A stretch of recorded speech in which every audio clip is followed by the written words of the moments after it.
Hi, I'm Nicole Rawson, the founder of Screen Time Clinic. It's come to my attention that I don't often talk about my own journey on digital wellness and what compelled me to start Screen Time Clinic. So, this little video is to give you some more insight about me as a person and my background, starting from actually when I was really little and being a first adopter of technology and access to the internet, and my journey as a teacher and having my own children and struggling with my son who is a video game addict and possibly a digital addict for life, depending on his future choices and how he handles balancing technology. So if you're interested in my personal story, I'm going to spend a few minutes telling you about what drives me to help others and what really compelled me to start Screen Time Clinic so we can help so many more people around the world. Because as a teacher, my background has always been in helping others and helping people flourish to be the best form of themselves. And I started teaching when I was only 21 years old. I actually taught high school English and I was the head volleyball coach in New Mexico.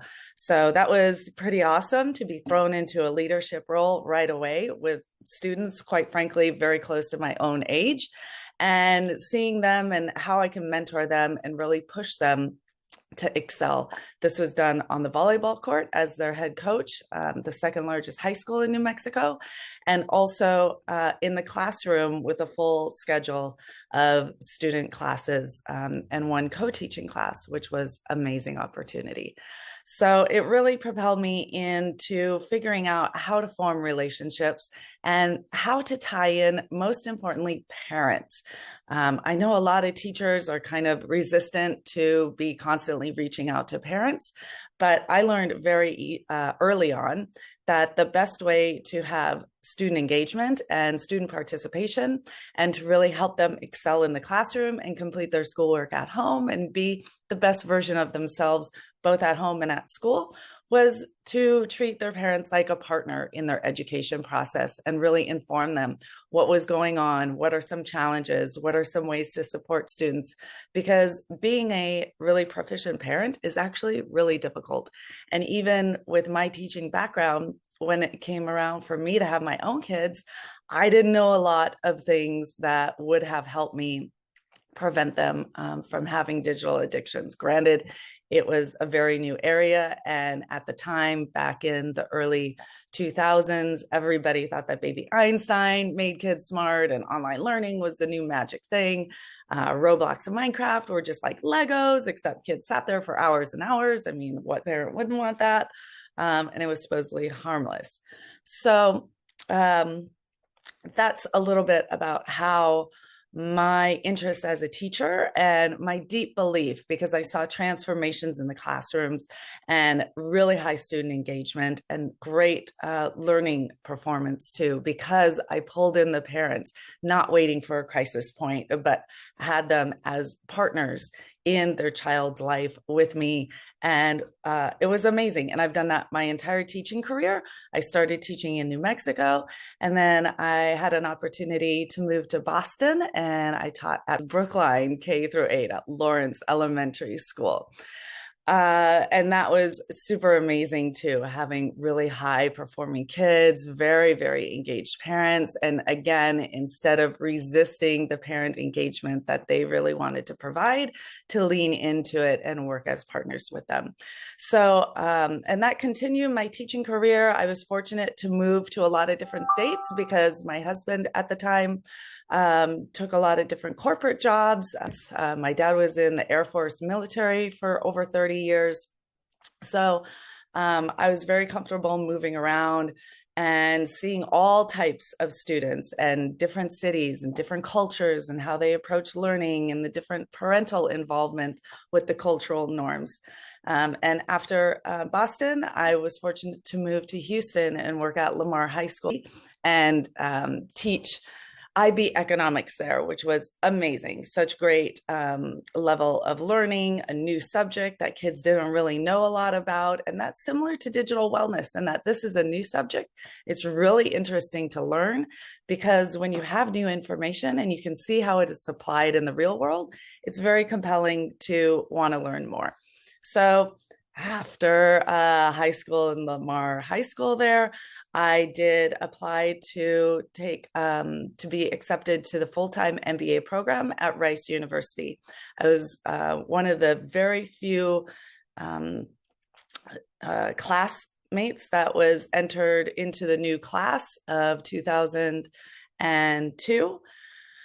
And as a teaching background, mostly you had to have 4 years of corporate experience. And I excelled so much in my teaching career that I was granted entrance to a very rigorous and exclusive full-time MBA program in person there, which gave me a huge advantage in learning business models and learning about how people work, and really I wanted to work for a big corporation and really make a difference on a large scale, because the classroom was great, but I saw so many of my peers burnt out that it was honestly very worrying, that I thought teaching wouldn't necessarily be a long-term career for me, because it's so draining, and the system of public school is so antiquated. Even still, it's the same today as it was 20 years ago and 40 years ago. I don't see any other organizations treating their employees the way school districts treat teachers, from perks to schedules, to the basic necessities like clean teacher lounges. So I got my MBA, and along with my MBA, I actually got married, and then surprisingly had my own children, started my own family when I was 26. And this was a really wonderful opportunity. But being a teacher, I knew that I wanted to devote myself full time to raising my children. I had 2 sons, 15 months apart, and they're the biggest gift I could ever ask for. I love them so dearly, and they've been just a wonderful addition to my life. However, we moved then to Russia. I taught English as a second language there, and then we repatriated back to New Mexico and Michigan, and eventually then moved to California, where I now have lived for about 15 years in San Diego. So to make a long story short, I have so much life experience to share with my clients, and I have so much passion for learning as a teacher, and I have so much deep, deep love for raising children and healthy childhood development, largely because I screwed that one up on my own with my kids with digital access to digital media. I didn't know my own sons were extremely sensitive to digital media, especially my oldest one. Our family has addiction that runs in the family, alcohol addiction that I'm aware of, perhaps in other generations. But had I known that if you have addiction in your family, it's not just that you should be careful, you should really totally avoid it until your neural pathways are completely developed. And that doesn't happen until age 25. This is why the drinking age is 21, and it became illegal probably 10 years ago for parents to even host parties and buy alcohol for minors, because we really want to encourage healthy brain development without that addictive neural pathway being activated. And neuroscience isn't something, it's not a course I ever took in school. I wish I would have. Psychology is so interesting. I've taken many courses on that.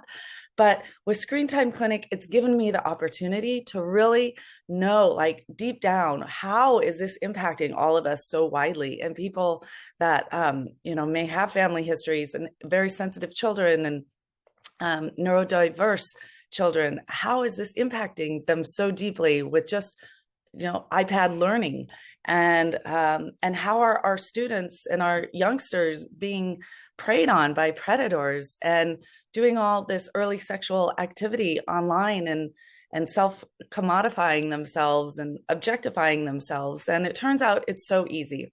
And I want to illustrate this through one of my own personal stories. What also compelled me to start Screen Time Clinic is that I'm not only a a mentor and a coach and an educator, but I was actually one of the first people to be negatively impacted by screen time. And I think it's best if I show you a visual here, because when I was growing up, AOL had just started. And here's a list of all my credentials that I usually tell people, oh, just look me up online on my page and see who I am. Which now you can watch this story if you really want to deep dive about who I am. But aside from all my academic achievements, I was one of the first children to be obsessed with video games. And this was when video games had an ending point. I could beat Super Mario Brothers, get to that ending, crazy King Kong looking guy. And I love Donkey Kong. I could beat that very easily. But I was one of the few, nobody that I knew could continually beat the game.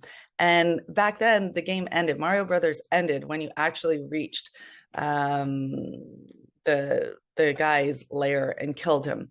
So this is a picture of me. I was 14, I believe. And this is that old school computer. It was not visually engaging. The video games had an end. It wasn't particularly violent, but the moving things and using your fingers, so your brain and your body. And I am extremely intelligent, and I do have a propensity for addiction, and it's what's allowed me to accomplish so much in my life. But this is what also gave me this weird draw to computer games, that I was really obsessed with them. So my parents luckily didn't let us watch hardly any TV, only a movie on Sundays, and very little video game time. But when I got my wisdom teeth out here, as you can see, I was given the opportunity to play as much video games as I want, because my mom felt sorry for me. I was in pain. And I mean, of course, why not? So I distinctly remember it was the best day of my life, getting my wisdom teeth out. And I was like, can I get other teeth out? Because I was allowed to sit and play video games all day long for a couple of days, until my mom was finally like, this is ridiculous.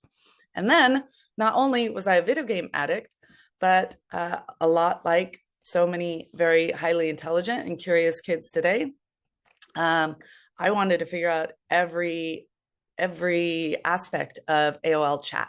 And I wanted to chat with as many people as I could. I was getting pretty interested in boys at 16. And it just felt great to chat with strangers who thought I was amazing. I was very tall for my age. I was 6 feet tall in high school. And even though I was athletically gifted in volleyball and in band and had so many awesome things going on for me, I was still looking for external validation. And it only took me 2.5 weeks, I believe, maybe 3 weeks, for this huge box of Victoria's Secret to show up on my doorstep. It wasn't exactly that big, but it was definitely half as big as the door, almost as big as me, a garment-sized box. That some man on AOL Chat had sent me. Rob Purvis was his name. My friends have, I saw an old scrapbook of mine that my girlfriend had written in, oh, Nicole's in love with Rob Purvis. Who knows who he is, if he's really a person, I have no idea. But I chatted with him for a good year. I was obsessed with this man, and he was constantly trying to send me things. My dad made me send it back. He let me keep one swimsuit. And I figured out a way how to send this man photos of myself, very suggestive. And I had to actually and my friend had to take the photos with a camera. She was like, I don't think we should be doing this. I'm like, it's okay. It's fine. He's going to send me stuff. And he likes it and he thinks I'm pretty. And then we would take the camera to a camera shop and get the film developed by a real person. I was like, oh my God, I hope this guy doesn't look at these photos. They're totally inappropriate. And then I'd put a stamp on it and I send it to this man. And this is grooming. I didn't even know this until I started Screen Time Clinic. So I know how it feels, not only as a parent concerned about your own child's development and seeing them obsessed with screens, but I also know screen time as a child and a teenager. And I know how compelling it is and how drawing it is and how unfair it seems that we can't have full access and we can't keep stuff that we're given. But how inappropriate it is for children to be integrated with adults on an online platform where you don't know who they are. And I don't know who this guy still was that sent me that stuff. And it's still in the back of my mind. So adverse childhood events, ACEs, have been traditionally thought of as, you can look them up. They're traumatic events, even early childhood rupture from a parent, adoption, or loss of a parent, or being around violence, being around someone who's been incarcerated, having violence, witnessing violence in your life, not even if it's against you as a child, but between parents or whoever it may be that you're witnessing. Adverse childhood events have a really long impact on your total well-being as an adult forever. What's happening to you as a child impacts you, whether you like it or not, for the rest of your life. And I do believe that digital adverse childhood events are going to be a big thing because they impacted me as a kid. And I know from all the research, I've delved so deep into why is screen time so compelling and so harmful and creating all this mental health problems. And it's because there's so many tentacles.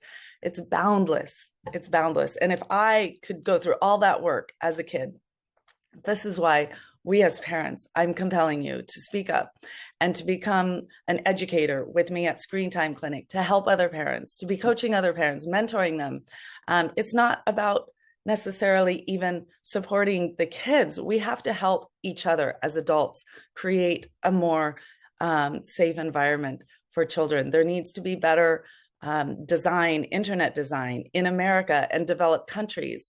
China has the strictest protections. Other countries, Taiwan, Korea, they are all protecting their youth because they see this as a huge problem. And I'm here talking with you today, telling you my own story and how impactful it was for me. And that not only as myself being a digital addict and being having a grooming incident that was so hard, honestly, to like figure out how to do all that. And yet I still did it. Today, we really, as parents and as a community, have to take a stance to protect our children and our teens and our young adults online. Because if we don't, the other part that I'll share with you is that my struggle with my own sons, it was very heartbreaking, and it's still heartbreaking to today to see them, because they grew up when iPad was invented, that they were 6, 7 years old. So they did have critical years where they didn't have access to it. But as soon as they did, I had baby Einstein in front of my oldest son, thinking that it would help him on tummy time even, and had nannies showing them videos. And Teletubby was so amazing. And Minecraft and Roblox. And then look at this, Call of Duty by the age of 13. I mean, I wanted my son to be happy. I wanted to give him everything he wanted. And it's only video games at that time. It was so frustrating. And I didn't realize it causes a rupture with the parental bonds. I didn't realize it causes long-term neurological addiction pathways to form, and that he would still be struggling with it as a young adult. This is June of 2024 when I'm recording this video. And he's had 4 semesters of private university. He has failed 2 of them. Luckily not consecutively, and luckily he's still working through it and making great efforts to improve his focus and see the benchmarks that he needs to take to really flourish as an adult and become more connected in the real world. But to spend your life in college sitting in your dorm room, not connecting with others, not taking advantage of meeting new people and trying new things and stretching yourself in class and taking full class loads and really being an advocate for yourself because you have this digital item to distract you, is really, really heartbreaking. And so it's my mission to help parents really help their kids flourish and unplug, do a reset, see how your child flourishes with a digital detox, because you don't know what they're like until that happens. And I did it myself back here. My father, like I said, was in the Air Force, and we're a big flying family. And so at age 14, I took my son down and got him flying lessons. That was the earliest age you could do it. We did a digital detox. He started studying and flying, and he was super bored, I will admit, for 2 months. And then that's when he finally said, okay, I'll take flying lessons. My other son didn't have the propensity for digital addictions. He did a lot of outdoor stuff. He really saw his brother obsessed with video games, and it didn't sit well with him. And he doesn't have that, he didn't have the propensity that he wanted to be in the games. He was never drawn to the games that much. And yet still now, as a young adult himself, as he got older, and to carry on with the story about the digital detox, that we did release him from the video game addiction, and he was flourishing. But soon after that, at age 16, I was a single mom, and in California, children can choose where to live with a mom or a dad. You can choose your own custody. And guess how they find out about that? Not only through another parent, the other parent usually that wants full custody so they don't have to pay child support, but they also see it online. And so when he was 16, this was right when the pandemic started, and his father, my ex-husband, used infinite screen time to take away my children. This was one of the most traumatic events of my life. I was robbed of the final teenage years of seeing my two sons flourish. I was very close to them. I, sacrificed my teaching career for 10 years to care for them. I was full-time single mom. I had 80% custody for many years until that started getting whittled away. And it was used, the weapon used against me to spirit my children away, my teenagers away, was screen time, unlimited screen time, access to video games, doing whatever you wanted 24/7. And of course, their dad will heavily deny that, but that's how it went down. And that is why you can believe me, because if that didn't happen, why would he drop out of 2 semesters of college? And that's because he started gaming again, was very immersed in it, struggled to maintain his sports commitments, dropped out of the rowing team that he was part of for 4 years. Once he had full custody and started video gaming again, all his other benchmarks and academic achievements fell by the wayside. He had a scholarship to row for University of USD, University of San Diego. That was impacted by his gaming addiction. He lasted 1 week on the team and quit because he didn't want to wake up at 5 a.m. He didn't want to be part of the team. He saw no value in it. He only saw current value of video gaming. So I feel parents' pain, and I want to help this situation. This is why at Screen Time Clinic, we do third-party counseling. We do mentoring with divorced parents to get them on the same page and see, you cannot good cop, bad cop. This isn't like you get a brownie at dad's house and you eat fruit at mom's. And if, you sneak a brownie, it's okay every now and then. This is a real thing that has real long-term impact on your children. And that's my goal, is to help every family and bring them together to understand how can we support our children and our teenagers and their mental health, and remove this toxicity, the toxic platforms, the toxic talk via text messages, kids saying, kill yourself, like F off or whatever, jump in a lake, kill yourself is used now. You wouldn't know that unless you had monitoring software on your teen's phone to see where these neural agitations are coming from and what's filling their minds.